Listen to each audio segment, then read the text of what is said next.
It started with an email. Not just any email, but one of those messages written with the smug authority of a man who thought his position gave him the right to crush anyone beneath him. My boss, Mr. Kramer, was the kind of person who wore arrogance like a tailored suit. Every word that came out of his mouth was laced with disdain. Every glance carried the unspoken reminder that we were all disposable. That morning, he had copied the entire department on a message blaming me for a mistake he had made. Something about a client file being misplaced, even though I had proof he'd signed off on the wrong version himself. I sat at my desk, the fluorescent lights buzzing above me, and stared at the email.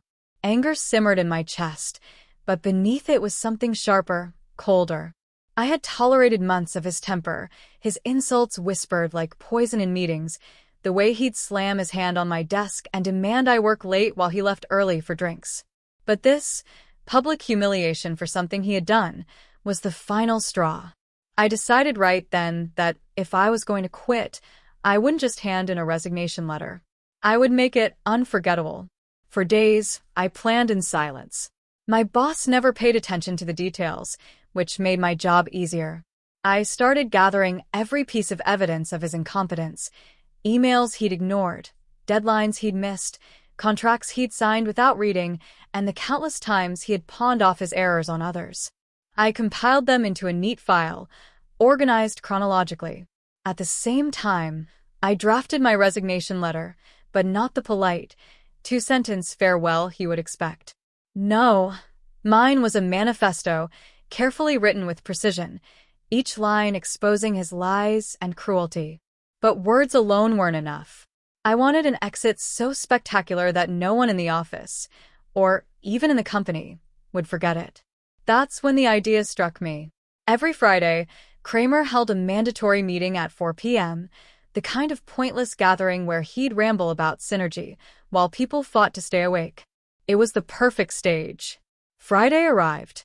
I came to work dressed sharper than usual, not because I wanted to impress anyone, but because I wanted to look untouchable. The morning was slow, filled with the usual sighs from coworkers dragging themselves through spreadsheets.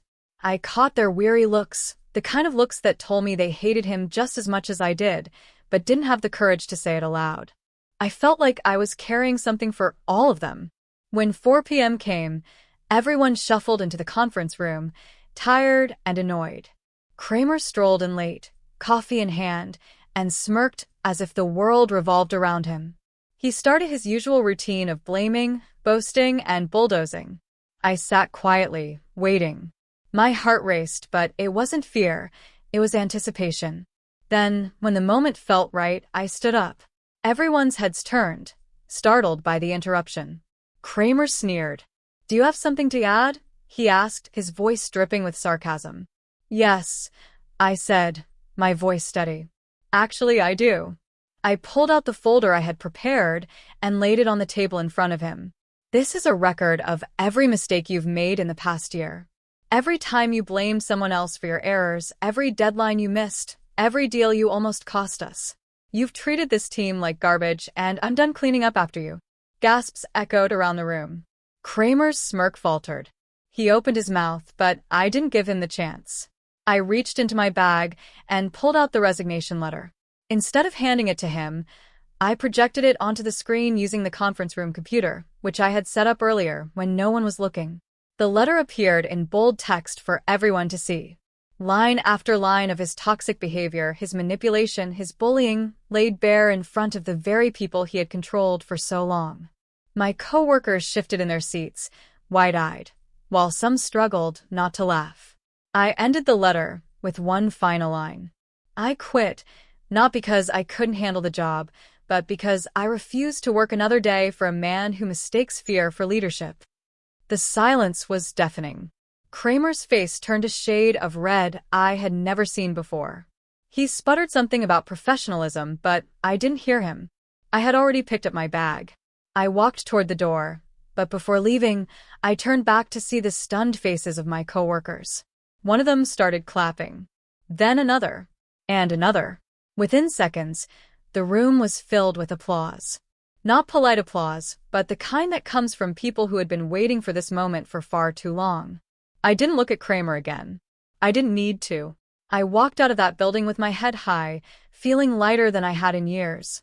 Outside, the late afternoon sun painted the sky gold, and the air tasted freer than it ever had. I didn't know what job I'd take next, but I knew one thing for certain. No matter where I ended up, this would always be the story of the day I turned quitting into an act of revenge. And judging by the messages I got later from my old coworkers, half thanking me, half begging me to share the file, I knew I hadn't just quit for myself. I had quit for all of us. The applause echoed behind me even as I pushed through the heavy glass doors of the building, but what stayed with me most was the look on Kramer's face. It was the first time I had ever seen him lose control. He lived off the power of intimidation, and in that moment, stripped of it, he looked small. That image fueled me as I stepped onto the sidewalk and inhaled the city air like I had just been released from a cage. I didn't go straight home. I wandered for a while, letting my mind unwind from the tension. For months, I had rehearsed confrontations in my head that never happened. Things I wanted to say when he belittled me in front of others, clever comebacks I bit down for fear of losing my job. But now all of those unsaid words had been spoken, not as cheap retorts, but as a final, undeniable truth. I replayed the moment again and again in my mind. The silence after my letter hit the screen, the way the room shifted from shock to awe, the applause. For the first time in a long time, I felt proud. The weekend was a blur of celebration. Friends I hadn't seen in months took me out for drinks. Epic, one of them said, slamming his glass against mine. You went out like a legend. I laughed, but part of me still didn't believe it had really happened. That is, until Monday morning, when my phone buzzed with messages from former coworkers. The flood began with a single text from Maria, who had worked 2 desks over for me. He's losing it. He called an emergency meeting this morning and spent an hour trying to rebuild trust. It was pathetic.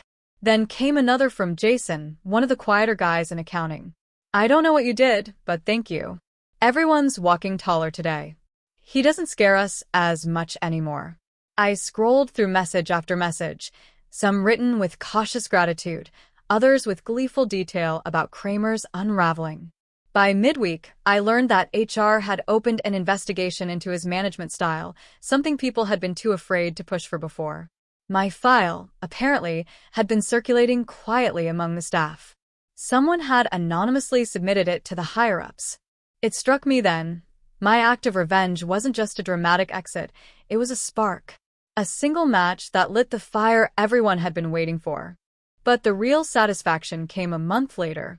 I had moved on, taken freelance work while exploring what I actually wanted to do, when a former coworker invited me out for coffee. She leaned in, eyes glittering with gossip, and told me that Kramer had been restructured out. A polished corporate way of saying he'd been shown the door. His reign of arrogance was over. I sat back, coffee warm in my hands, and felt something settle inside me.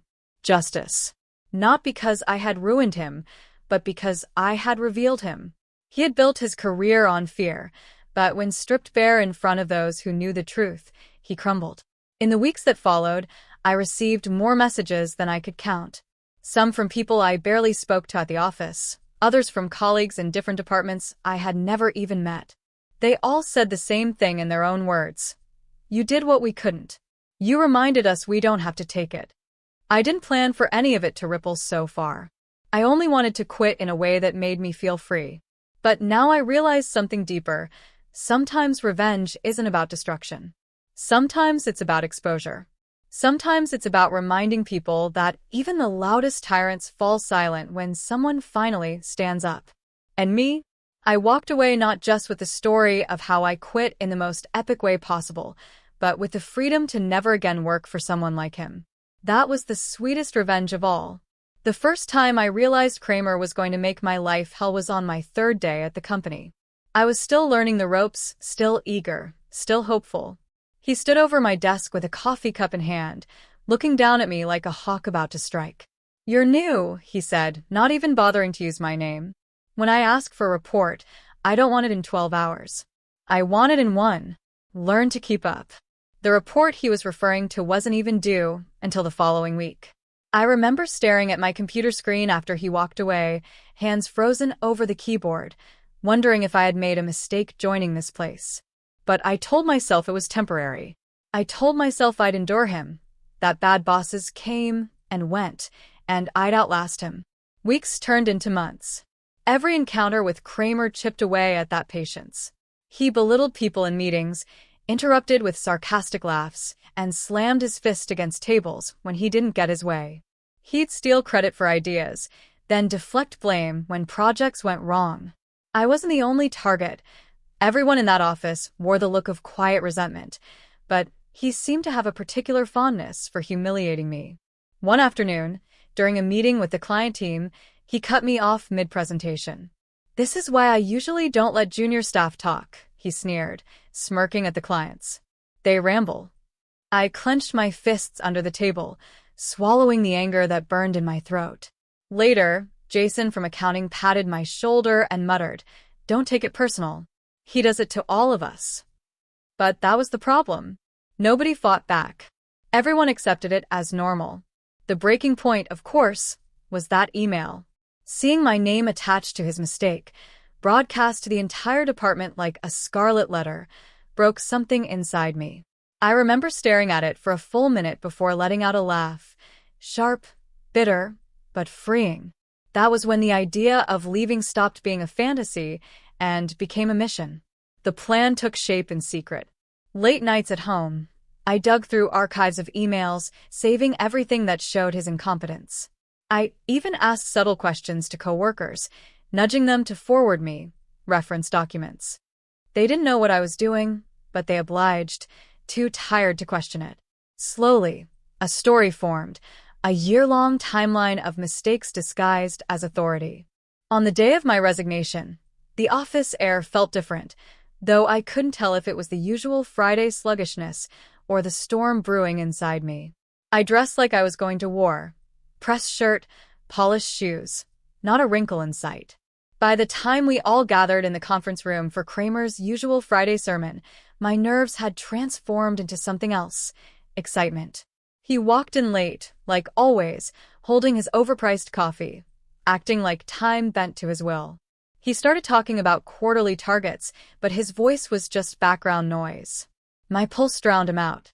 I waited, timed my breath, let him talk himself into a rhythm. Then I stood. The scrape of my chair on the floor made everyone's heads turn. He looked annoyed, like I had broken some unwritten rule. "Do you have something to add?" he asked, smirking. "Yes," I said. "I do." I walked to the front of the room. Every step felt like stepping out of a shadow. I set the folder on the table and looked him in the eye. "This," I said, tapping the folder, "is a record of your leadership. Or rather, the lack of it."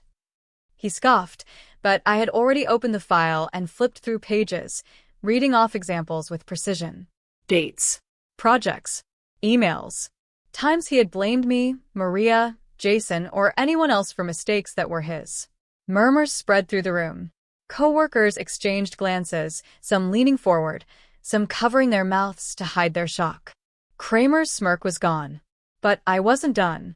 I turned on the projector, plugged in my USB, and up on the screen appeared my resignation letter. Line after line, I had written the truth, not in anger, but with clarity sharp enough to cut.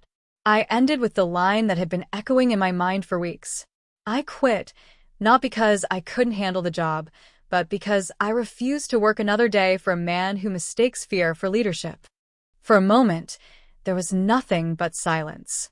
Then Maria started clapping. Jason joined in. Within seconds, the whole room was filled with applause. The sound rolled over Kramer like a tidal wave, drowning him in something he had never known before: rejection. I picked up my bag and walked out.